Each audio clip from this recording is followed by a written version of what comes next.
Hi, welcome back to an episode of the Guns Book Club in the World. Book Club, yeah. And today, guys, we're an extremely special episode because today, guys, we're on episode number 366, guys. 366 episode, and it's great. Wait a minute, yo, damn. Just noticed that I didn't change it.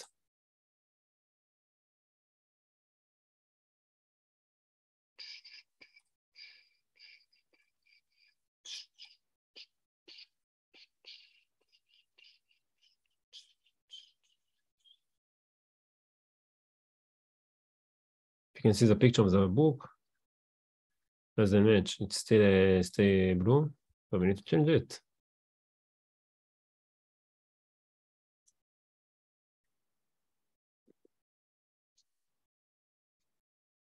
Bam, it's fixed. So, guys, let's continue with the book. Today, we continue just with Influence the Psychology of Persuasion, Baldwin Pickering, page 175 to 179. Let's go.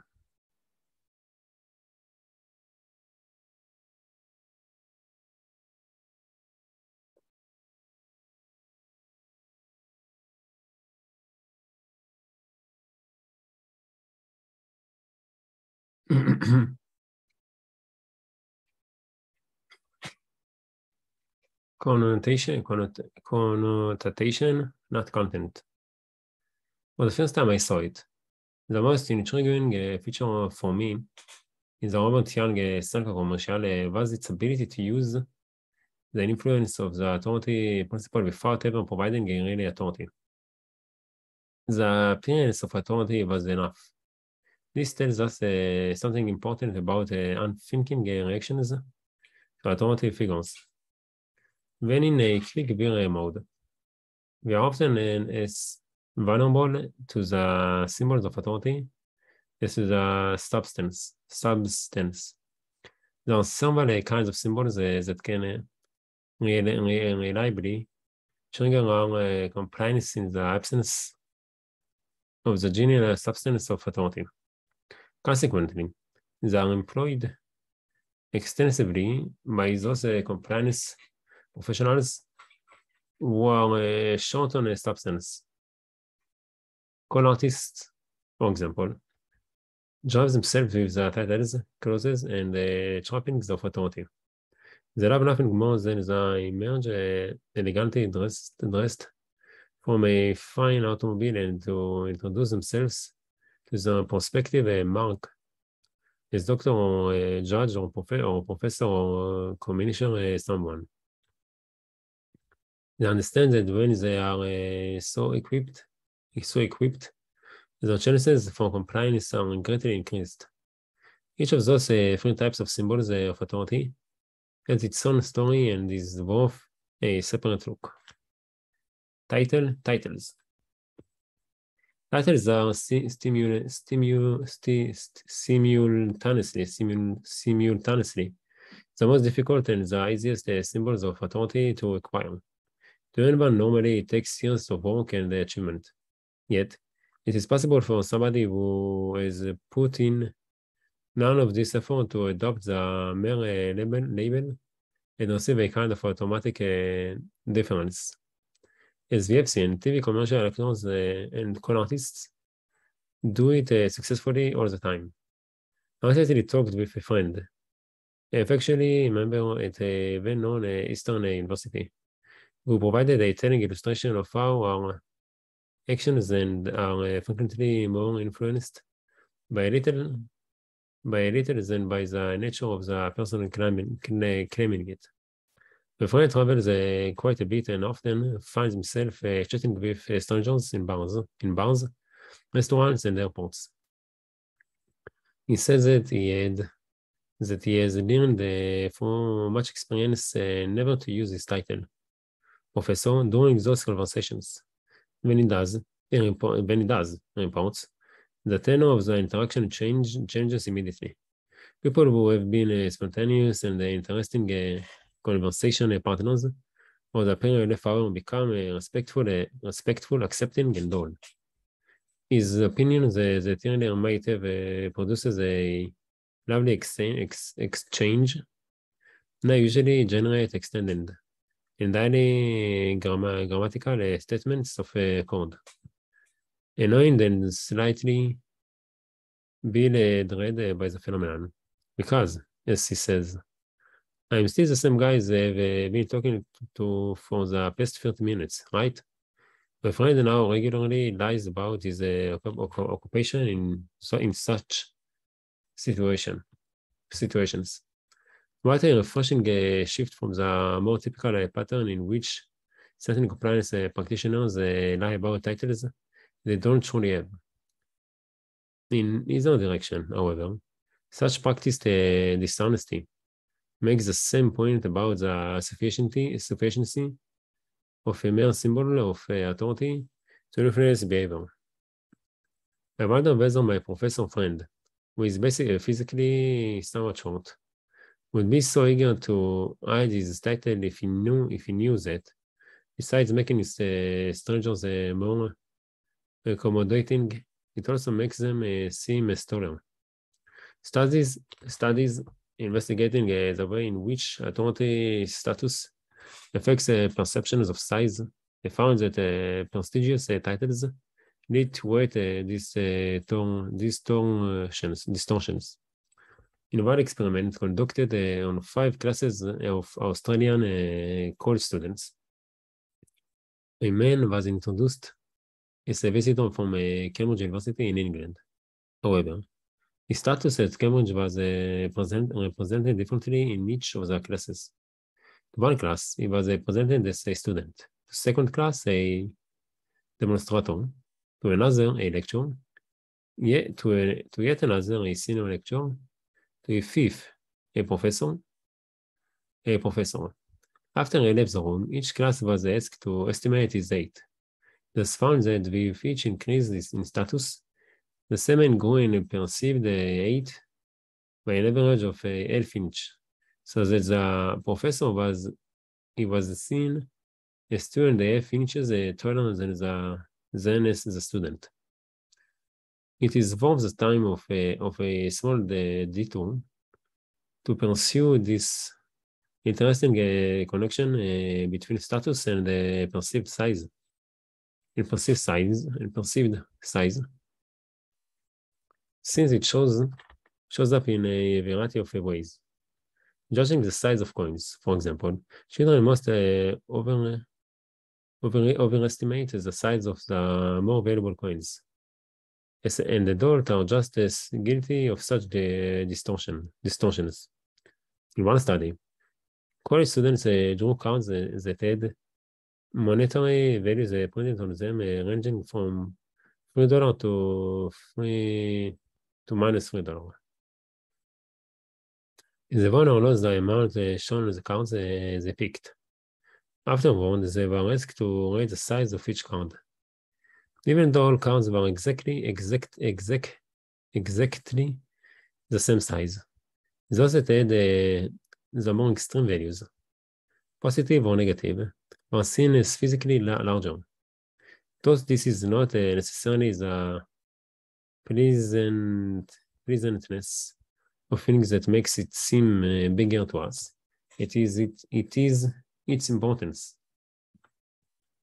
Because we see size and status as related, it's possible for certain individuals to benefit by substituting the former for the later. In some animal societies, where the status of a male is assigned on the basis of dominance, size is an important factor in determining which male will achieve which status level in the group. Usually, in combat with a rival, the larger and more powerful male wins. To avoid the harmful effects of the group of such physical conflict, however, many species have adopted methods that frequently involve more form than process. The two males confront each other and with show aggression displays that invariably include size and enhancing tricks. Various mammals arch their backs and bristle their coats. Fish extend their fins and puff themselves up with water. Birds unfold and flutter their wings. Very often, this exhibition alone is enough to send one of the histrionic worms into retreat, leaving the contested status position to his seemingly larger and stronger rival. Poor finds and feathers. Isn't it interesting how those most delicate two parts can be exploited to give the impression of substance and weight? There are two lessons for us here.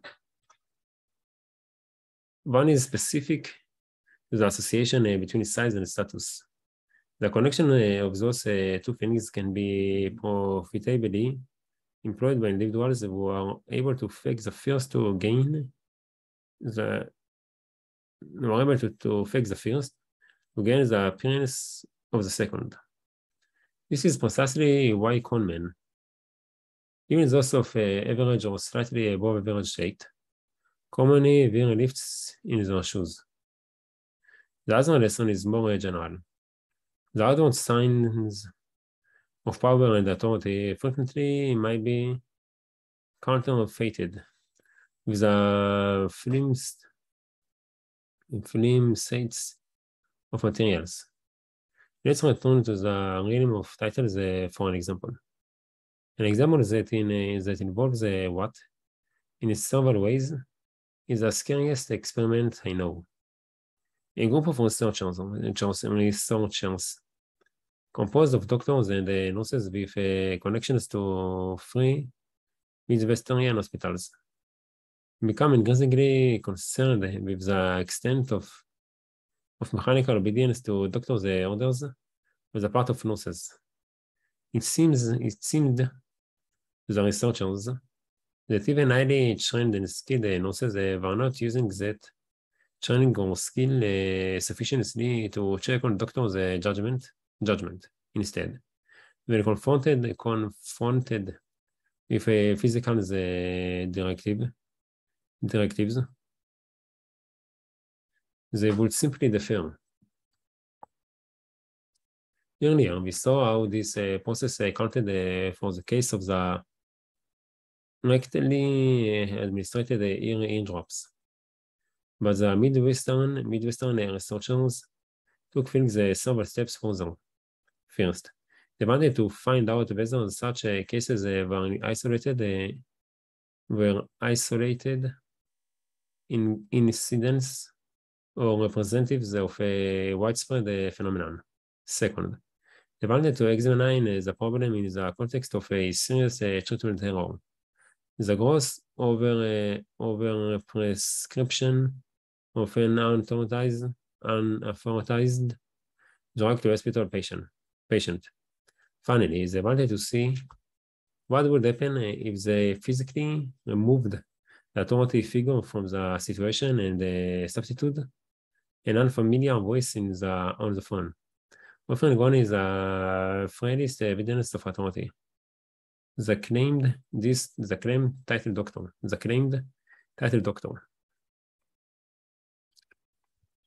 To 22 separate nurses stations on various surgical, medical, pediatric, and psychiatric wards. One of the researchers made an identical phone call in which he identified himself as a hospital physician and directed the answering nurse to give 20 milligrams of a drug, Astrogen, to a specific ward patient. There were 4 excellent reasons for a nurse's caution in response to this order. 1. The prescription was transmitted by phone, in direct violation of hospital policy. 2. The medication itself was unauthorized. Estrogen had not been cleared for use nor placed on the ward stock list. 3.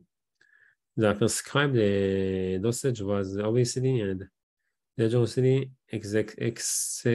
excessive. The medication containers clearly stated that the maximum daily dose was only 10 milligrams, therefore what had been ordered. And 4, the directive was given by a man the nurse had never met, seen, or even talked with before on the phone. Yet in 95% of the instances, the nurses went straight away with the board medicine cabinet, where they secured the order, the dosage of estrogen, and started for the patient's room to administer it.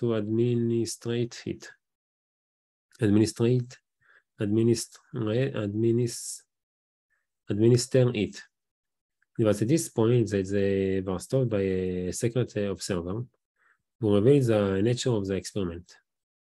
The results are frightening indeed. That 95% of regular staff nurses complied unhesitatingly with a patently improper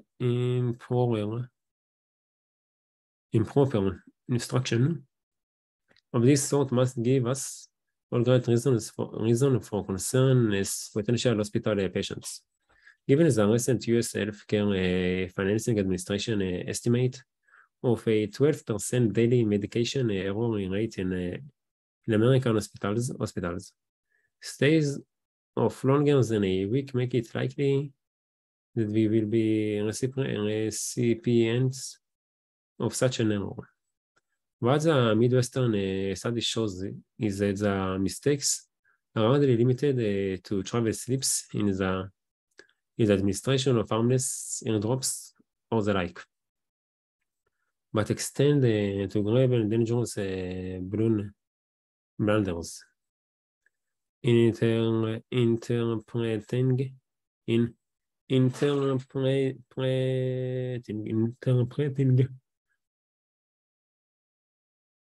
the unsettling findings. The researchers came to an instructive conclusion. In a real-life situation corresponding to the experimental one, the world, in theory, be to professional intelligence, the doctors and the nurses working to ensure that a given procedure be undertaken in a manner beneficial to the patient, or at the very least, no detrimental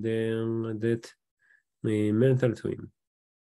The experiment strongly suggests, however, that one of those intelligences is, for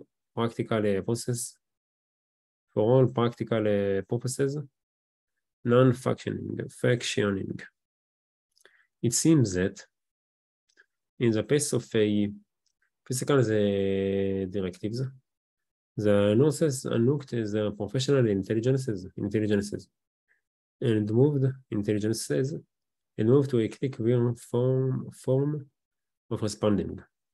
None of them considerable medical training or knowledge was engaged in the decision of what to do. Instead, because obedience to legitimate authority had always been the most preferred and efficient action in their work setting, they had become willing to err on the side of automatic obedience.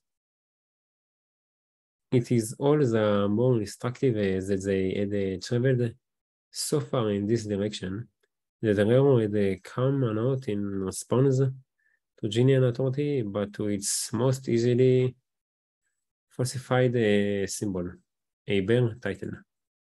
Guys, guess what? This is the end of the episode. So, again, congrats for them getting a the picture to choose in first of me. And I can just see you all in tomorrow episode, the next episode of the Guns Book with the World Book Club. Until then, thank you for a great time and bye-bye.